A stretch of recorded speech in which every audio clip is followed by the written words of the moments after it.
Estimados colegas, amigos y amigas de la 17 Conferencia de Sociología de la Educación en España. Mi nombre es Carlos Alberto Torres y agradezco enormemente la invitación para participar de manera virtual y especialmente al doctor Mariano Fernández Enguita por la invitación y organización de este panel. El tema que me envió el doctor Mariano Fernández Enguita son los retos de la educación hoy, un tema amplio, pero francamente, considerando los impactos de las múltiples globalizaciones que experimentamos hace décadas, hay muchísimos retos. Uno no sabe por dónde empezar. Quiero en esta breve presentación enfocarme al tema de los desafíos de la universidad y su responsabilidad en la educación del ciudadano global.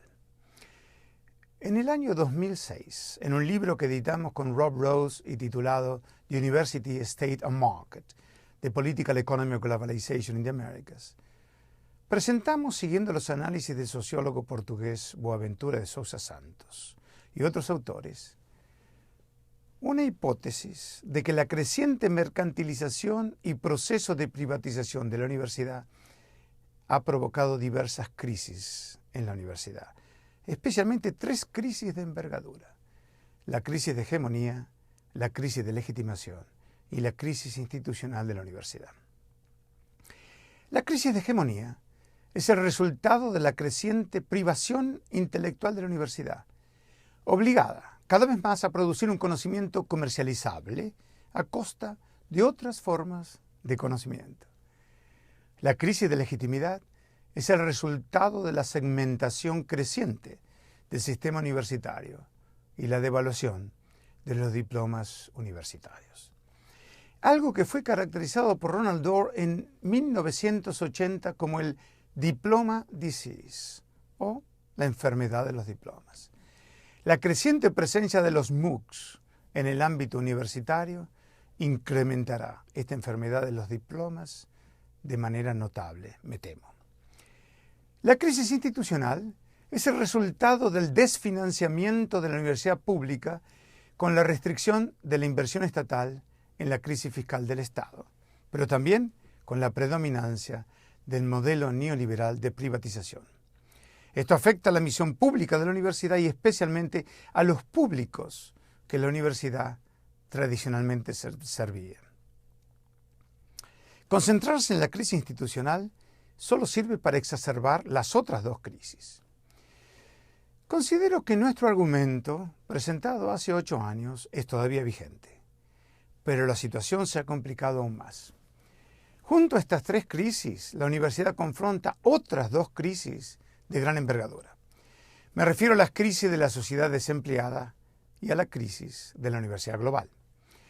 No creo que muchos estén en desacuerdo que la desigualdad económica no es simplemente un cliché en la economía capitalista, sino una realidad palpable.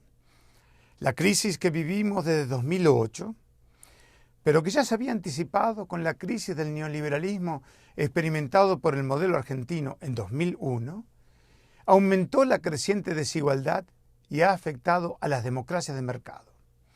Y especialmente en las democracias de mercado, a las clases medias, quienes con su capacidad de empleo y consumo justifican y legitiman el capitalismo.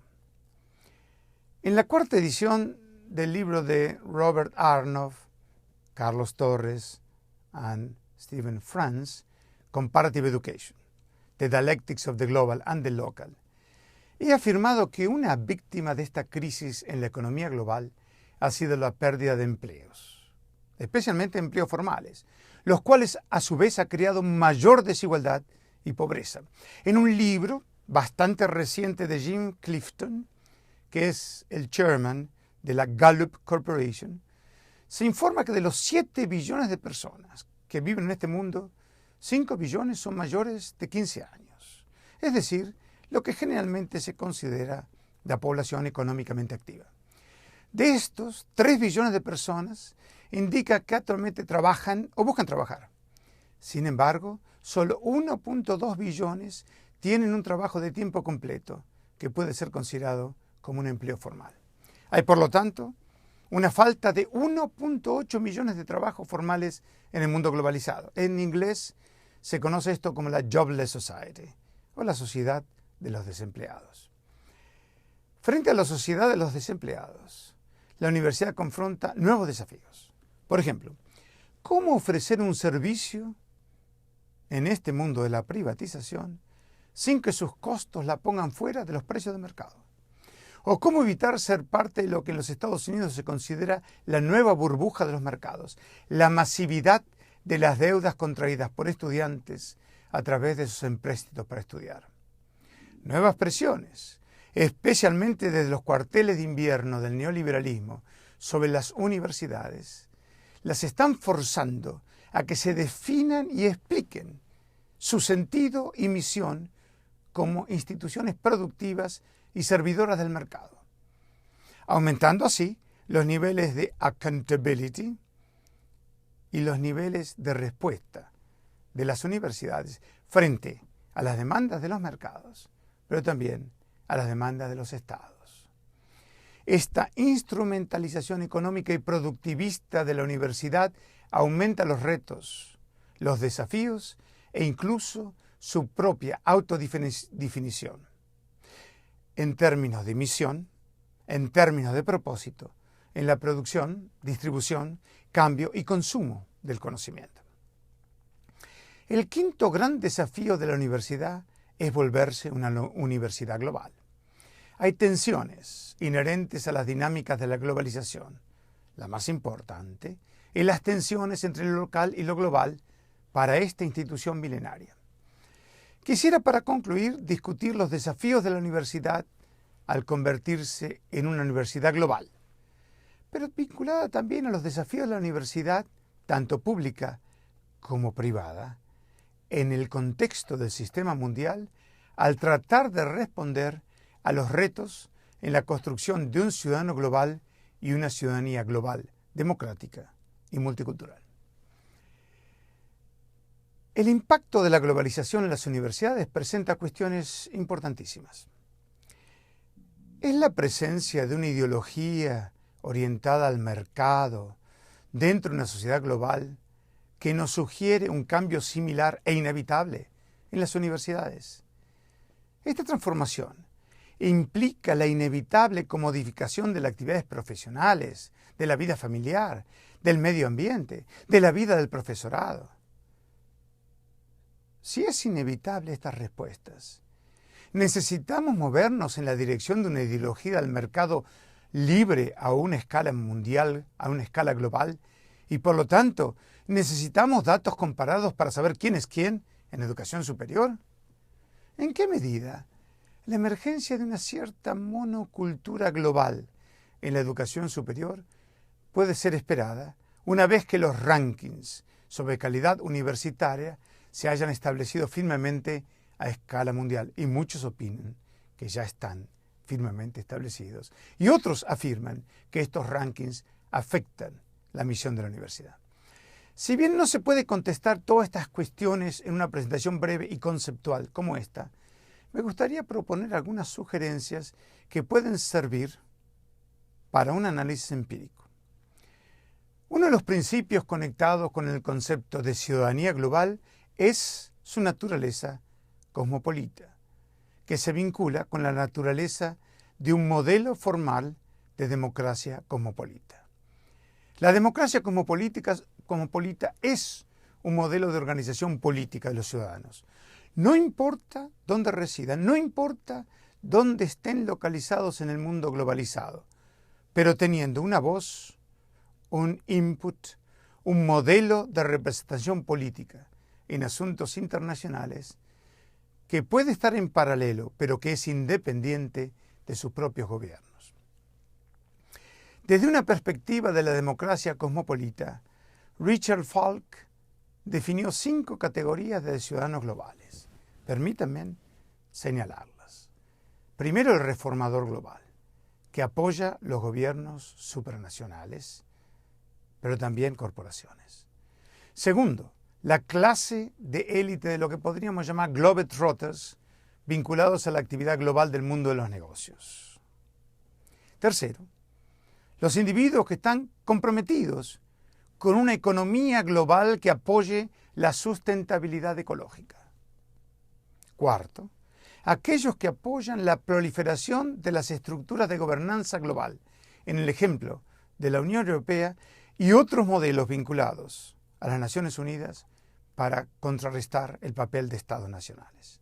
Y finalmente, activistas transnacionales, vinculados a las organizaciones sociales, vinculados a los movimientos sociales, que están luchando por los derechos humanos y la democracia, especialmente la democracia participativa. Vale la pena señalar que la dialéctica entre cosmopolitas y provincianos no puede ser considerada estrictamente a partir de clasificaciones binarias. Sería muy simplista. Hay muchas variaciones en prácticamente cada uno de estos extremos del mismo polo de desarrollo. La educación ciudadana global está marcada por una comprensión de las vinculaciones y conexiones globales y un compromiso hacia lo que yo denominaría un bien común que es colectivo.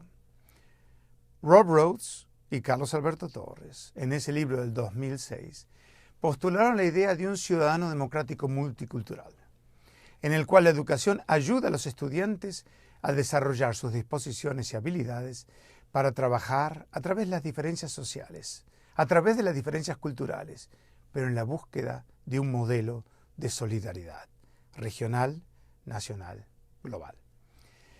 Hemos argumentado que estas habilidades y destrezas son esenciales para una ciudadanía multicultural global y para producir una sustentabilidad planetaria, una ciudadanía planetaria. En un libro más reciente, Rhodes y Salengi postularon una tesis moviendo el análisis unos metros más adelante. Ellos sugieren que tenemos que impulsar una visión de la ciudadanía en el cual el punto de referencia geográfico sobre los derechos y las responsabilidades de los individuos se amplía. En algún sentido se vuelve más complicado, con una visión espacial más amplia y un entendimiento del mundo más sofisticado. Claramente, la universidad tiene un papel que cumplir. Este compromiso de los individuos como ciudadanos tiene que reflejar una comprensión de los derechos y obligaciones a través de las dimensiones básicas de la vida social. La dimensión política, incluyendo los aspectos cívicos. La dimensión económica, incluyendo los aspectos ocupacionales y de empleo. La dimensión social, incluyendo estos aspectos sociales que articulan las interacciones humanas. Y finalmente, la dimensión planetaria, de defensa del medio ambiente. En una orientación semejante, Soysal postuló una definición postnacional de la ciudadanía, donde los derechos y las responsabilidades no están enraizadas en el Estado-nación, sino en la persona, lo que ella denomina con el concepto en inglés de personhood. Nos dice que lo que previamente se había definido como derechos nacionales, ahora se vuelven derechos, que ella denomina entitlements, legitimados en la base de la persona o personhood. Esto es importante porque confronta los derechos de la persona con los derechos del capital o de la propiedad privada. El mundo es complejo. Sería muy fácil crear categorizaciones que se pueden insertar en diagramas de 2x2 o otras versiones, algo que a los sociólogos nos gusta tanto. Encapsulando todas las posibles agendas, todos los posibles agentes, todos los tomadores de decisiones, todas las ideologías, las orientaciones de política pública, para mencionar solo algunos de los grandes elementos que afectan la acción social. Pero es imposible. Mi propósito en esta presentación es ofrecer mayor claridad analítica en los inmensos conos de sombra que nos rodean. Pero mi propósito no es solo analítico, sino práctico. Quiero provocar una conversación que vaya más allá de las rutinas y de las aburridas clasificaciones burocráticas, más allá de las respuestas estandarizadas que se pueden obtener en las habituales consignas políticas, y más allá de la racionalidad simplista y facilista de ciertas posiciones de política pública basadas en pura racionalidad instrumental, que es un típico legado también del neoliberalismo. Lo mínimo que uno puede afirmar es que la dialéctica de lo global y de lo local invita a superar las distinciones binarias simplistas y sugiere reconsiderar las tensiones estructurales y dinámicas en la interacción entre agencias y estructuras, incluyendo, claro es, posiciones valorales, diferentes actores y agendas históricas.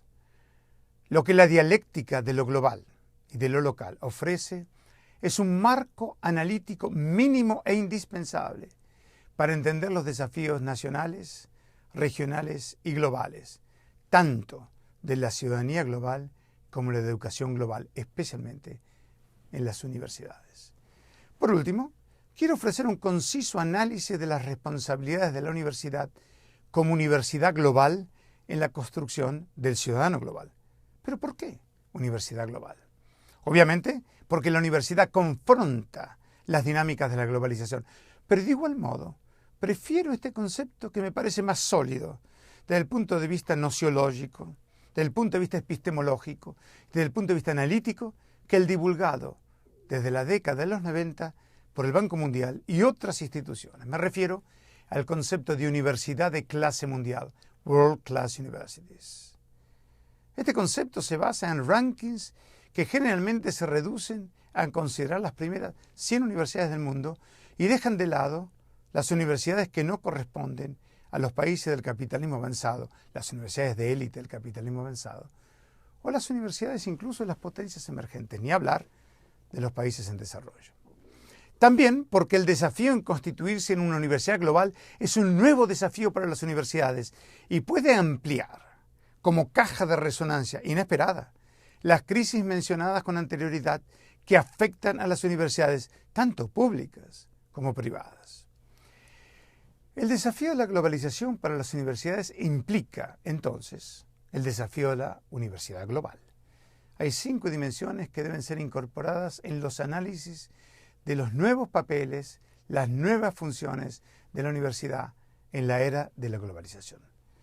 Me refiero, primero, a la noción de aprendizaje global. Segundo, a la noción de investigación global. Tercero, a la idea de construcción de una reputación global o que en inglés se denomina branding. Cuarto, al concepto de compromisos globales y quinto, al concepto de servicio global. Estos roles, estos papeles contrastan, no me cabe duda, con los roles tradicionales de las universidades. El aprendizaje global es ofrecer aprendizaje, conocimiento, habilidades y destrezas a los estudiantes que vayan más allá de los contextos sociales donde se desenvuelve su propio conocimiento. Las tensiones entre aprendizajes locales, aprendizajes globales, se magnifican frente a este desafío. Todo el mundo sabe que la definición central de la universidad es acerca de la investigación.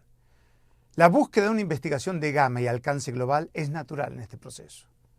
Los rankings evalúan a la universidad de investigación como central en la producción del conocimiento universitario. Por lo tanto, la investigación tiene el papel central en la localización de las universidades en los rankings, como se puede observar en el Times Higher Education Global University Rankings. También en la posibilidad de profesores de distintas universidades, localizadas en distintos espacios del sistema mundial, de colaborar y producir investigación colaborativa conjunta. Se vuelve entonces esta investigación global fundamental en la producción de ciencia, tecnología y productividad en el mundo global. Afirmé que el crear una reputación internacional o branding se constituye en un desafío cada vez más importante para las universidades que quieren vincularse entre las universidades de élites. La noción de compromisos globales implican crear más posibilidades de colaborar con organizaciones y estados, al constituirse lo que se llaman hubs del conocimiento en ciertas áreas del mundo. Algo que está sucediendo cada vez más con el posicionamiento de las universidades, especialmente en Asia, atendiendo a las modificaciones recientes en la creación de un mercado común asiático y más movilidad de personas y mercancías. Es la lucha por el puro prestigio, como diría Hegel, y reconocimiento internacional. La idea de un servicio global es buscar crear más posibilidades de ser reconocidos internacionalmente, pero para capturar la filantropía global de sus propios graduados. Aquellos que se encuentran más allá de sus bordes nacionales. Ustedes en Europa tienen presente que el financiamiento es estatal por regla general, pero en los Estados Unidos es importante notar cómo las contribuciones filantrópicas vía donaciones de exalumnos son centrales para la existencia y desarrollo de la universidad. Y ahora está muy claro que las contribuciones de aquellos exalumnos que residen fuera de los Estados Unidos comienzan a crecer, si bien todavía no son comparables con las contribuciones de aquellos exalumnos o filántropos que residen en los Estados Unidos. Y por supuesto, esto tiene que ver también con el modelo de filantropía que existe en cada país. Agradezco mucho esta oportunidad de conversar con todos ustedes y deseo que las deliberaciones académicas sean muy productivas. Muchas gracias.